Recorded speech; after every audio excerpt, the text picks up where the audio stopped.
இன்னைக்கு running race பண்ண போகிறோம். யார் லாஸ்ட் வராங்களோ அவங்க வந்து இந்த கையில் இருக்க ஒன் சைடு ஹேர் வந்து ரிமூவ் பண்ணிக்கணும். ஓகேவா?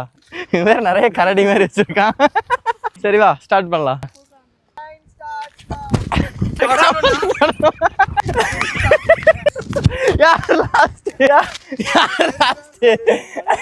மாட்டடே பம்பர கட்ட மண்டையா சைஸ்ரா போட முடியல.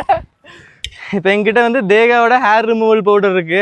இதை வச்சு தான் கையில் இருக்கிற ஹேர் ரிமூவ் பண்ண போகிறோம்.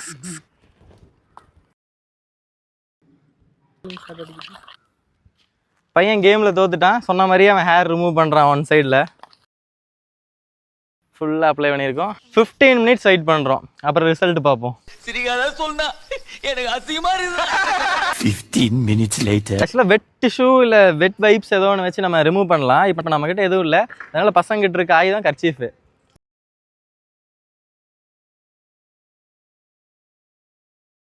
இந்த 2 கையை பார்த்தாலுமே உங்களுக்கு தெரிஞ்சிருக்கும் difference before and after. Organic product தான், தைரியமாக யூஸ் பண்ணலாம். ப்ராடக்ட் நல்லா இருக்குது. ஓகே.